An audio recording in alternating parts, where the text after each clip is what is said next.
Hi, how are you doing?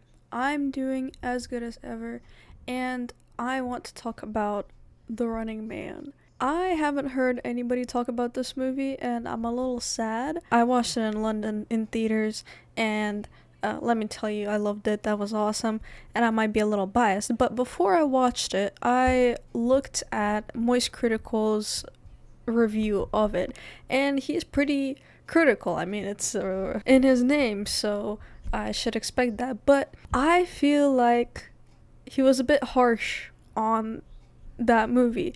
He said that if you're a fan of Edgar Wright, it's probably one of his weaker works, and that is saying a lot to me because if The Running Man was not one of the good Edgar Wright movies, then oh my goodness, he is brilliant.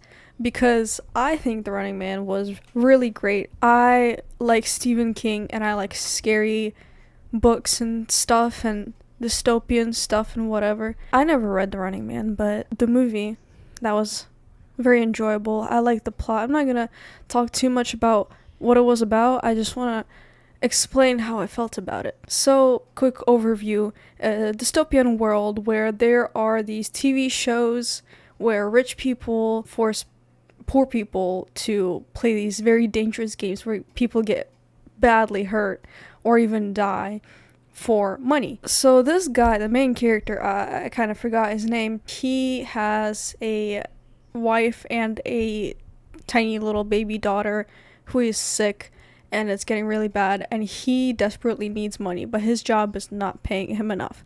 So he decides to join the deadliest game of them all, The Running Man, where basically he has to survive for a month and run from these assassins that are trying to get him. And of course, he's the main character. He survives. It's very dramatic. It's very, I guess, political, or it talks about what dystopian movies or books or stories just talk about most of the time, how rich people are not good, mostly, and how they exploit poor people. Of course, the guy wins, and he is actually really cool in the movie. He's a super cool guy. He loves his family. It's just, I really want to read the book now because Stephen King is pretty cool. Also, I read, I saw an article that said that Tom Cruise taught the guy that I keep forgetting his name, but Glenn Powell. He taught Glenn Powell some stuff. He trained him for the movie because there is a bit of physical stuff. There's obviously fights, and I love the way Edgar Wright directs fight scenes. I think they're so fun and awesome. I love the fight scenes in The World's End and Hot Fuzz, of course, and the Shaun of the Dead. Those are pretty funny. They're not serious, but they're still fun. And in The Running Man, I thought it was pretty cool. Very, very cool depiction of a dystopian world. If anyone who's read the book can tell me what it was like and compare contrast and tell me if it was accurate, what did you think? I also heard that they were getting approval of the cast for the characters from Stephen King, so that's gotta mean something. Really, I don't see a lot of people talking about it. Maybe because it's not like a very kid-friendly movie, so it's not as popular right now, like Zootopia 2, for example. Not everybody's talking about it. When I came home and I was telling people I saw The Running Man, they're like, oh, okay. Nobody really said like, oh, that's awesome, how was it? Or like, oh yeah, I liked it, I watched it too, what did you think about it? No, everybody was just like, oh, alright. So, how was London? And really, I don't know. My brother liked it too. I definitely enjoyed it a lot. I do like Edgar Wright, and I might be a little biased because I just like him a lot and his movies too. I watched Scott Pilgrim on my way back from London. I'm broadening my horizons a little bit, learning more about the guy, and Scott Pilgrim was awesome, of course. The Running Man, I don't get if this really is one of the least good movies made by Edgar Wright, then like his best must be absolute cinema. Well, I understand the Cornetto trilogy.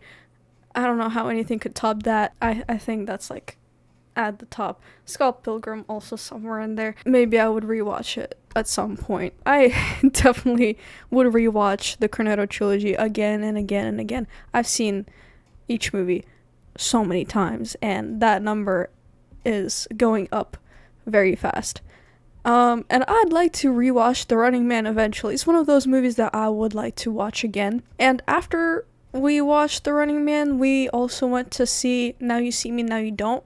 And let me tell you, that was, I really hope the first two movies were better, because, my goodness, that was the corniest stuff I've ever seen. Why do you hate magic so much? Why do you hate us magicians?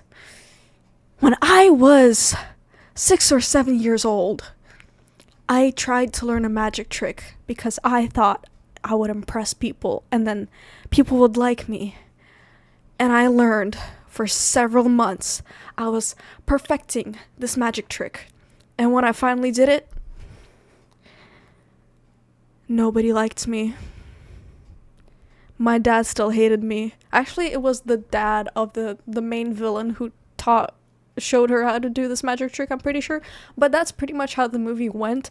It was alright. It was like fun. It had like this witty humor, magic tricks, of course. I felt like it needed more actual magic tricks, like, you know, real life and not abracadabra. I don't know if a lot of those were like real. I don't know. I just want to see like real stuff, you know. Still was like okay, but it was really cheesy and weird. I'm sure fans of the franchise would enjoy it, hopefully, maybe, but yeah, it was just a little goofy. And the main villain, she was pretty funny, I guess.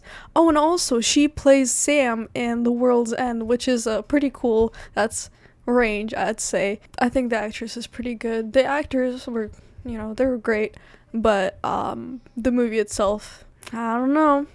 I like The Running Man better. But this is all just opinions. This is what I think. Tell me what you think. Fans of Edgar Wright, you know, unite. Join me in this Edgar Wright cult. And fans of, what was that movie called again? I can't even remember.